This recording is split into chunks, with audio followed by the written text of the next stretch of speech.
İstanbul'da Türkmenler şeýle toý etdiler.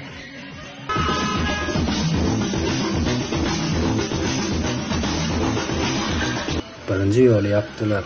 Özünden bolsa maşynyň tekerlerini yapdylar. Soňra ýaşaýjylaryň üstlerini öllerine çekdiler. Türkiýede bu hili hereketleriň jerimesi 6700 türk lirasy bolanlygyndan belki de türkmenleriň habarlary bolman biler. Emma bu memeş doýlar türkmenleriň arasynda giňden ýerap käte türk habarlaryna hem çykyp negativ görüldi bolýarlar. Ýylyň başynda ýene de başga bir topar türkmen İstanbul'da şuňa meňeş ýoly ýapyp köçäniň ortasynda ot ýakyp toý edipdi. Emma bu toý polis işgärleri gelip ýatyrypdy. İstanbul Esenyurt'ta devam edeceğiz yine. Yabancı uyruklu bir grup düğün eğlencesi için yol kapatıp ateş yaktı. Komşular haliyle isyan etti. O garip düğün polisin gelmesiyle son buldu.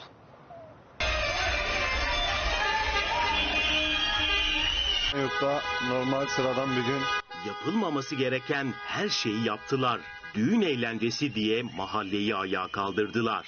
Yolun ortasında ateş yakmışlar. Dün akşam saatleriydi. İstanbul Esenyurt'ta yabancı uyruklu bir grup düğün eğlencesi için yolu kapattı. Üstüne bir de sokak ortasında ateş yaktı. Gelin damat araçtan indi, kalabalığın ortasına geçti. Müzik eşliğinde dans ederken keyifleri yerindeydi.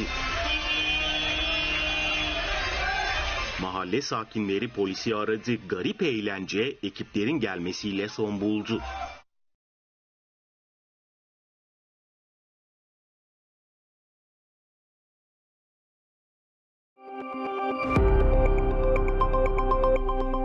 Birnäçe wagtdan bäri dowam edip gelýän Polşa-Belarus serhedindäki göç krizisi aram-aram gyzyşýar. Göçmenleriň arasynda Polşa serhedini açýarmyşmyşy ýaýramagynyň arkasyndan müňlerçe göçmen Polşa serhedine dogry täzeden hereket etdi. Emma serhediň açyljagymışmyşy göçmenler üçin ýalan bolup çykdy. Olmuşmyşlar Belarus tarapyndan ýürüýte ýaýradylan bolup biljegi öňe sürüldi.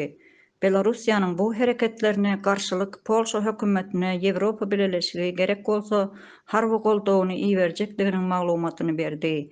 Muňa goşmaça Belarusiýa garşy ikinji bir sanksiýanyň berilejekdigini Ýewropa Birleşigi parlamenti berk belläp geçdi.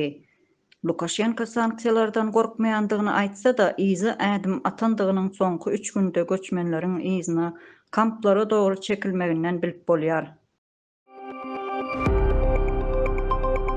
Yolların kilden bäri ýapykly köp sanly hassa türkmen üçin tragediýa boldy. Türkiýede saglyk hyzmatlaryna eli ýetmeýän türkmen watandaşlarynyň saglyk ýagdaýlary bilen bilelikde maddi ýagdaýlary hem agyrlaşýar. Bu çykynsyz ýagdaýa düşen illeşlerimiz iň azyndan ýollary bir açyň, ölsegem öz ýurdumyzda öleli diýip ýüz tutup başladylar. Selam Türkmen Konsolosluğu'nun generalı.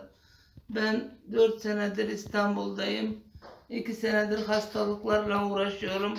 Ben sizden hayiş ediyorum, ne olur bana yardım edin, bana evime gönderin. Türkmenistan'a gitmek istiyorum. Yeter ki kendi memleketimde ayaklarımı uzatıp ölmek istiyorum. Benim tek sizden arzum, beni Türkmenistan'a gönderin. Yeme içmeye param yok, tedaviye param yok. Burada kalıyorum. Kimsenin yanına sığınamıyorum. Herkes burada kirada oturuyor. Yardımcım yok, akrabam yok. Tek başıma yaşıyorum. Ne olur beni memleketime gönderme konusunda yardım edin.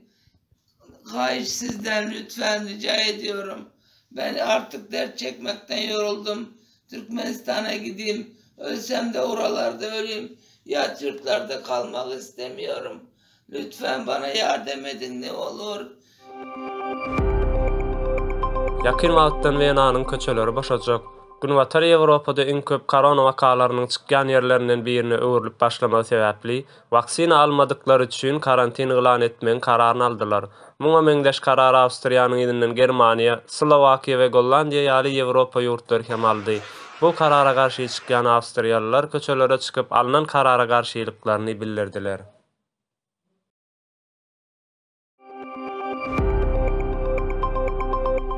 18 noýabrda Türkiýe Merkez Bankynyň kredit göterim derejesini düşürmegi bilen birlikde Amerikan dollarynyň bahasy 11 Türk lirasyny geçdi. Türk lirasynyň dollar garşysynda hümmetiniň düşmegi bilen Türkiýede zatlaryň bahalaryna da artış görüljekdir. Bu hem Türkiýede ykdysady krizisi ýitileşdirjekdir. Türkiýedäki ykdysady krizis gönüden-göne Türkmenistanyň içindäki ykdysady ýagdaýa da täsir edip başlady. Onuň sebäbi şu wagta çenli türkmenler ortaça Türkiýeden aýda 200 milliona ýakyn mukdarda valyutany Türkmenistana uradýarlar. Emma indi şol mukdar ýygrimy götermeçeni azalandygy çak edilýär. Şeýlelik bilen Türkiýede dollaryň galmagy netijesinde Türkmenistanda da manat dollar garşysyna 3 günde 23 manatdan 27 manada çykdy.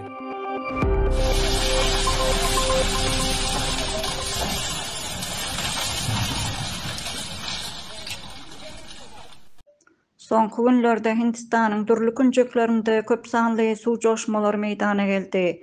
Bu wakalarda iň az 40 adamyň ýogalandygy barada habarlar Hindistanyň resmiýetleri tarapyndan berildi.